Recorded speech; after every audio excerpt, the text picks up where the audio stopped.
G'day guys, my name is Smoker. Welcome back to my channel. Thank you for following my contents. I really do appreciate it. It's Tuesday and it's not April Fool's. Let's take a look what's happening in the world of rugby, okay? This is real. This is not a joke. This is real. Nick Berry has been named the referee of the year by Australian Rugby, okay? This is not a joke. This is real, okay? This tells you a lot about the people working at Australian Rugby, okay? First up, the best referee in Australia is hands down Angus Gardner, right? That in itself is injustice against Angus Gardner. And this is also a slap on the face on Rassie Erasmus. And I would just like to quote, the this award is named after Roger Vanderfield, supposedly Order of Australia, right? Order of Australia is basically like knighthood in Australian, right?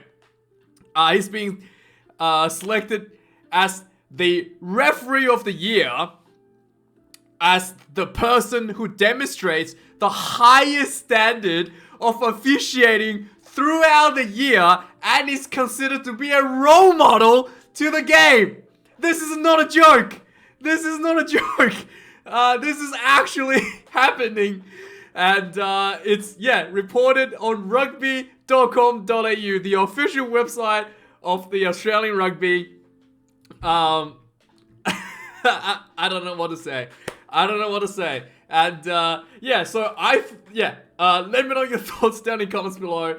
This is, honestly, I am embarrassed. For Australian Rugby. They, this tells you about the people that runs the place and the egomaniacs that's running Australian Rugby into the ground. Yeah, this is why. Anyway, let's move on to Six Nations. So, first round of Six Nations has happened. Big wins across the board. And I'm not going to go through the results here. You can look them up. Basically, England lost the Calcutta Cup in Scotland by 3 points, 20 points to 17. France beat Italy, had a rough start in the first half. Italy were leading for 30 minutes, and then France finally tied everything up, beating Italy convincingly in the second half. And then in the first match of the weekend, Ireland versus Wales, pretty convincingly dominated Wales. There's a lot of critics came out and kind of criticized Wales gameplay. But the biggest media attention has come out of the Calcutta Cup, England versus Scotland. And the Honourable Sir Eddie Jones has really mucked up this game. There's a lot of criticism coming out left and right. So obviously the big incident in the match, Cowan-Dickie smashes the ball out of the bounds like he was playing volleyball, and 5 meters from his own try line, and he was yellow carded, and he was also penalized by a penalty try, and that was the point basically where England lost the game. So following this incident, where there was a crossfield kick, he deliberately knocked the ball out of bounds, penalty try given to Scotland. Saw Scotland catching up to England from 10 points to 17 all. And then a few minutes later, England had to do a 5-meter defensive line out. And Eddie Jones made the huge mistake to not bring on Jamie George to the reserve hooker. And basically let Joe Marler, the prop, to do a line-out throw that didn't go 5 meters, resulting in Scotland getting a scrum, and resulting in Scotland getting a penalty from the scrum, resulting in Scotland getting the 3 points that was needed to eventually win the game. And obviously there are other things that came out of the game. There's a lot of talk about the referee, especially to do with the whether the penalty try should have been given a penalty try, and also there was a big big point where in the last 9 minutes of the match, England had a scrum basically in front of the in kicking distance of Scotland, and the scrum seemingly England has been able to dominate the scrum and wield the scrum a number of times, and the referee did not give the penalty to England. And there's been a lot of talks about that. And in the post-match interview, Eddie Jones even joked about when asked about what he thought about the referee decisions. Even joked about he's got a production team making a video that's gonna come out on YouTube, and we'll have to stay tuned to that. Just the rub against, just a bit of a rub towards Rassie Erasmus. But the Eddie Jones did admit that. Eddie Jones was also asked in the post-match interview that why did he put on George Ford, who was basically put on the field on the 60th minute mark. So this is something that I thought was really strange. George Ford replaced Marcus Smith on the 60th minute, yet Luke Cowan-Dickie, the hooker, was left on the field. Despite the full front row, both the other front row props were taken off. So for some reason, Eddie Jones thought the props had to go, not the hooker. And in my opinion, that's probably one of the reasons why Cowan-Dickie was on the wing, because he was tired and he was not able to put himself in the right positions and basically got caught out. And obviously, I don't think it's Luke Cowan-Dickie's fault. He came out publicly and apologized to the nation.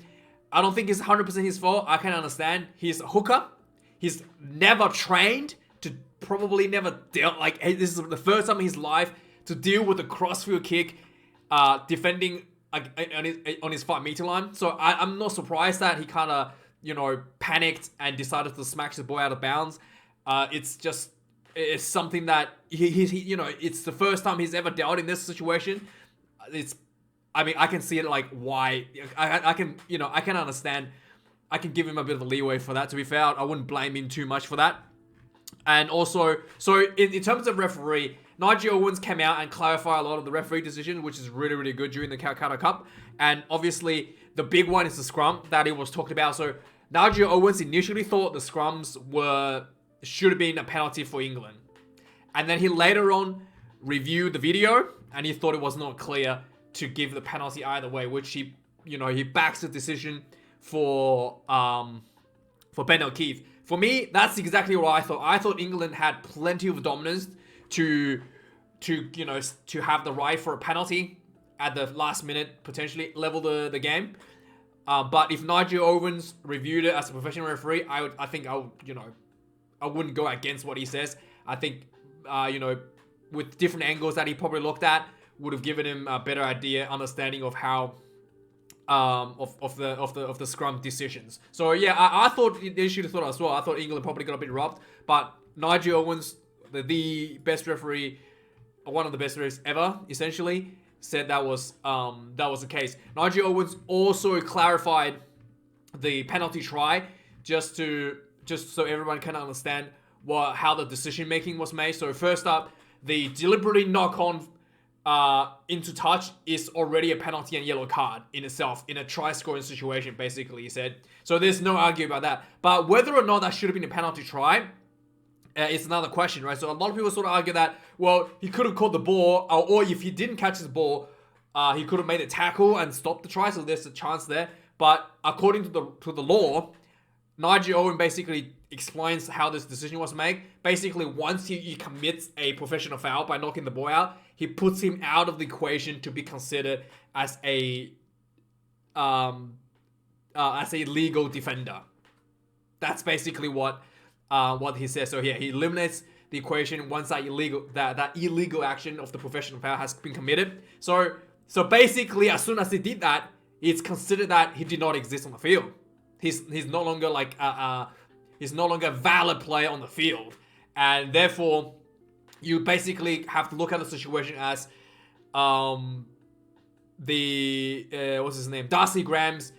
Whether Darcy Grahams was basically up against nobody. That's essentially how they see it, and therefore he would have scored the try if he would have scored the try. So that's why the penalty try was given. And also the thing that kind of like Eddie Jones was criticized a bit. I mean, it's also kind of explained by Nigel Owens a little bit. So Eddie Jones, like we mentioned, he even apologized for this.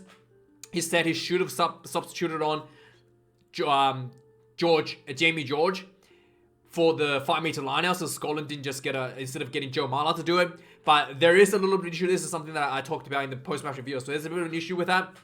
So basically, you can get essentially a free substitution if there was a scrum, because you need a front rower, like full eligible front rower on the field for a scrum. So sometimes you see this. Sometimes they take out like a flanker to put a prop on if a prop gets yellow carded, or in this case the hooker. So you essentially get a free substitution if it was a scrum. But with the line out, that's not considered an essential for the game. The role of the hooker is not essential in the line out, unlike a scrum. So England didn't have a free substitution then, essentially. So if Eddie Jones had decided to put Jamie George on the field, he has to permanently take a flanker off the field. Yeah, so that's actually a really difficult decision to make. That, I mean, you have to play the last 15 minutes of the match. At that point, there was like 12 minutes left or something. To play the last 12 minutes with essentially two hookers, it's probably not gonna go well in Eddie Jones's mind. And maybe he probably wanted that scrum after the ball hasn't gone 5 meters. He probably wanted that scrum anyway to be able to substitute Jamie George onto the field. So yeah, that's kind of like what happened. That's the explanation from Nigel Owens, and that's kind of like clarifies a lot of the drama coming out of the game. And obviously the Eddie Jones's best friend, BFF, Sir Clive Woodward, has gone after Eddie Jones again, criticizing him. In fact, he's also criticized the RFU for not being able to, challenge Eddie Jones on some of his decision making. And he has made his own list of what went wrong. I don't want to go through this. You can read it yourself. I don't agree with some of his points, for example. And I mean, he's trying to make a living being trending on trending on Twitter. So that's his job. Go have a read if you're interested. But yeah, Eddie Jones, Sir Clive Woodward is at it again. Now, next one. So here's something that I thought was really interesting as well, and it says something about the way Eddie Jones runs the business, runs the team. So Owen Farrell was injured just going into the selection before the match against Scotland. So as far as I know, every team in the world, right, has a starting team that has a starting player for a position, and then has a reserve player in the squad, right? Whether the reserve player is on the bench or not, that's a different question. But there's always a reserve player for a position in the squad. So if the starting player gets injured, there should already be a player that's been training with the team, that understands the strategy, that has been working with the team for extended periods of time, already on the bench, ready to fill in the role, right? So if we've seen this everywhere. Like every team does this. When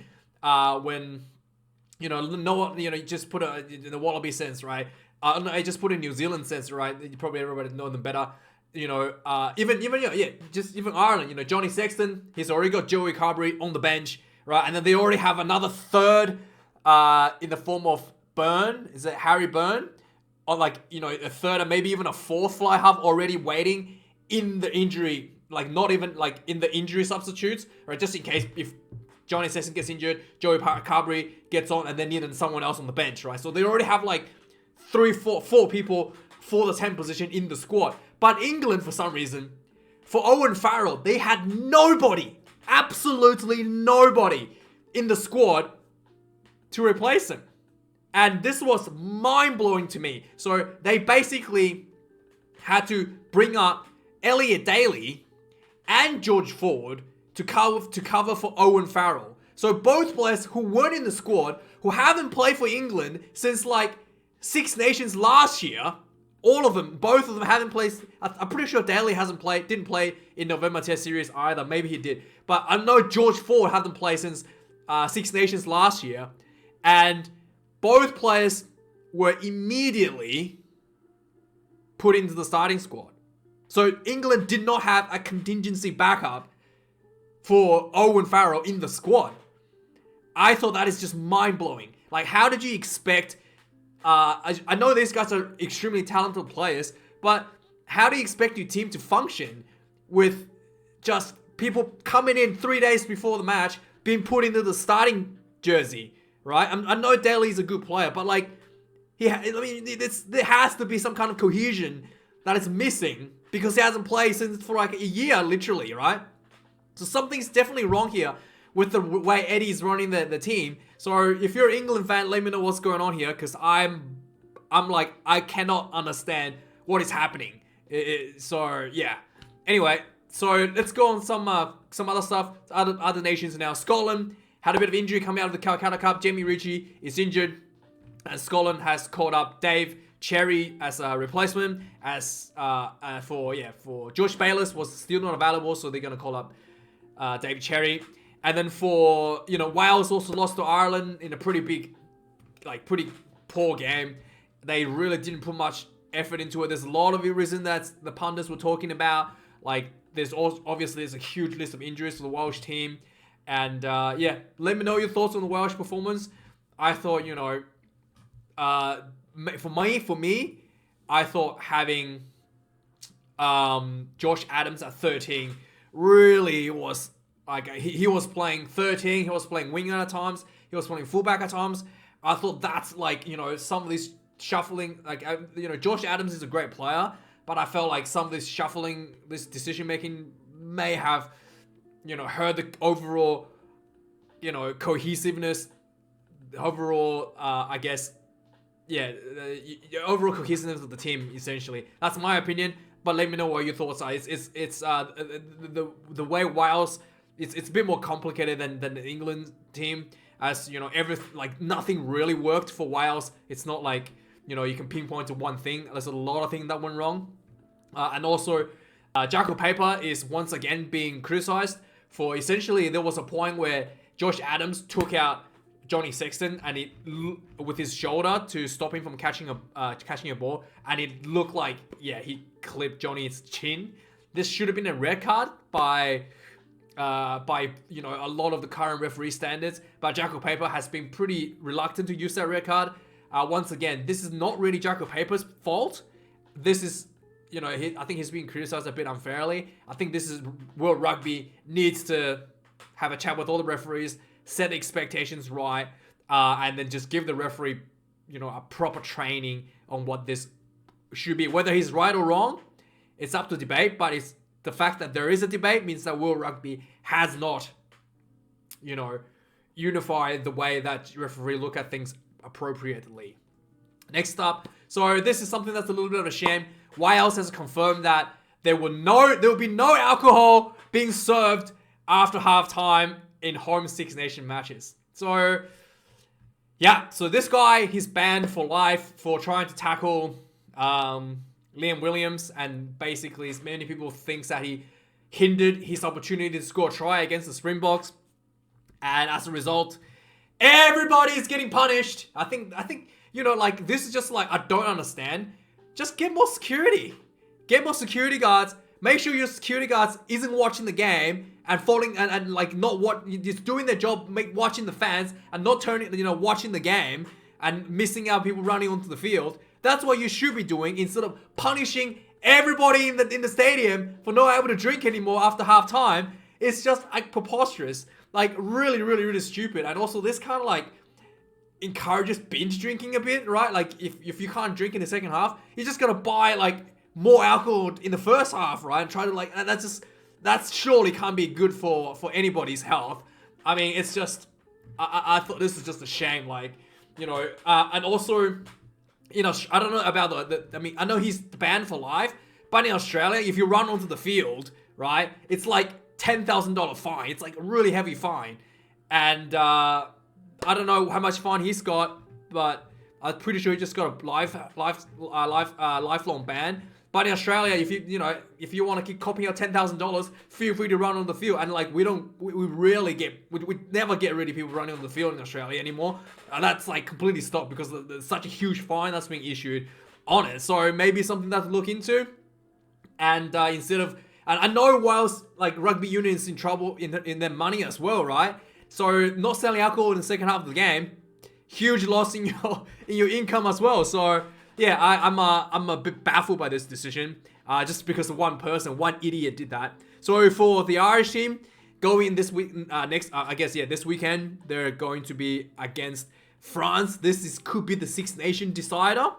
So the two favorite teams will go against each other, and this is going to be in France instead of France. This is a huge weekend for the Ireland, and also basically the good news for the Irish team is that Ian Henderson and Rob Henshaw had a bit of medical injuries. Wasn't able to play against Wales. They will be ready to go against France. So we could see a stronger selection for the Irish team going into this weekend.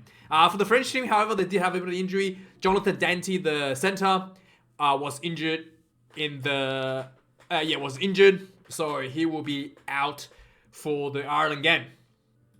And then let's move some news into Super Rugby now. So Super Rugby has been a bit of a weird situation at the moment.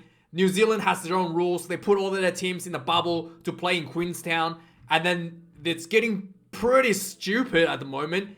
The crowd capacity capped at 100. 100. A stadium that can fill like 30,000 people. They can have 100 people in it. But yeah, so that's the rule. And then the Blues coach obviously came out and, everywhere else in the world started getting back to normal. Feel like people are being punished. Like people who are, double vaccinated should be allowed to go to these games. And that everybody's being punished because a few people who aren't vaccinated is holding everyone back. That's like his argument here. But yeah, I mean, let me know what your thoughts are. I thought it's kind of silly. And then also, Dalton Papali'i is named the captain for the Blues. This is quite huge. Dalton Papali'i, one of the more, one of the breakout players for the All Blacks team this year. And he did really, really well for the All Blacks when Sam Kang got injured. So it's really good to see him getting that captain jersey for the Blues and potentially propel him that one more level up in the All Blacks ladder to potentially getting a starting position, maybe even over Sam Kang. Next up, we have, as a result of the pandemic, a lot of the matches were cancelled for the Rugby World Cup qualifiers. And then there's a rescheduling for all the teams in Africa to go for the final spot in the World Cup Pool D, I think. So the finals African qualifying team. And then essentially they've rescheduled everybody to play in a 10-day tournament. Just to make everyone sort of like in the equal footings. And then it's 8 teams, knockout competition, quarterfinals, semifinals, and grand final. And the winner will be qualified to go to the Rugby World Cup. So a little mini tournament's going to happen in Africa later this year. And then the winner of this little tournament will be qualified for the Rugby World Cup to go into Pool D, I think it was. Alongside of, Pool A, alongside of New Zealand, France, Italy, and Uruguay. That'll be at least a good time to, at least a good experience, I guess. Now, some more news come from the Super Rugby Australia. So Waratahs has named Jake Gordon as the captain for 2021. And this is, Jake Gordon's the halfback. This is the reason that he's named the captain. Some of you might say, why isn't Hooper the captain? Because he's back in the Waratahs. Probably there's a couple of reasons. One, obviously, they probably want to get someone else. He's the captain of the Wallabies. They want to get someone else to grow their, leadership skills. But another thing is, Hooper actually has extended leave in 2022 as part of his deal. His latest contract essentially that was signed in 2018 or something. So essentially, Hooper, his last year he had a sabbatical. He was able to go play in Japan. That was part of his deal. And then following this, this trip to Japan, he's also given an extended time off for I think 4 or 5 weeks. So he won't be playing till I think round 5 for Super Rugby if he chooses to come back. He will also, so he has 18 months off. So last year that was 12 months. He still has a few weeks or months left. So he's going to be missing out basically the first half of the Super Rugby. And that's also probably why they have a different person for the captaincy for the Waratahs. And Hooper also had a bit of an ankle injury in the end of last year, and he's also tested positive. So yeah, just a bit more recovery time for him as well. I'm sure he will be the Waratahs will really want him back as soon as they can. And then also as a result of the pandemic, Super Rugby Australia has at least the Australian half of the tournament. Not sure about the New Zealand half. For the Australian half of the tournament, they're looking at basically a revolutionary new idea to not cancel games, essentially. So at the moment, they're doing trial games and a lot of players getting testing positive. And essentially, to stop the games being cancelled, they're going to look at having a replacement pool of players that will be available for all the teams to select from should any of their players test positive and cannot play. So, and if they cannot fulfill their team within their own, ranks. So they're going to have a pool of players basically from the New South Wales and Queensland Club Rugby that will be available for you to select for any team to select from if they cannot, fill a full team due to isolation. So that's a revolutionary new idea Rugby Australia is going to be implementing. And then also Tom Liner is back to, the second son of Michael Liner, his big son. Lewis Liner plays for England. He's looking at going to play for England. But his younger son, Tom Liner, is back to playing for the trial. Played a trial for the Reds. And obviously, the Rugby Australia is frothing all over this. And I don't know what else to say. Just a couple more to go. Yeah, James O'Connor talked about burnout issues as the reason why his captaincy, as I reported last week, was taken away. So he felt burnt out. So that's why he relinquished the captaincy this year for the Reds. Sekope Kepu, he moved to New Zealand. I think he retired.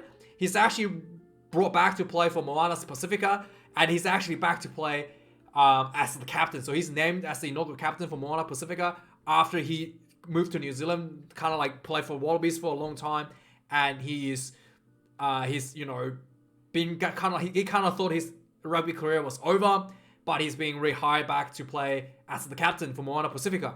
And finally this week, James Slipper is signed for the Wallabies to go to the Rugby World Cup. 32 years old, and he's gonna be, I think, the first Australian maybe, or one of, I don't know. He's essentially extended, and he'll be he'll be playing his 4th Rugby World Cup coming into France next year. So that's the news this week. Let me know your thoughts, guys. Let me know what your articles are. Let me know what you think of this. And thank you for watching this video. I really do appreciate it.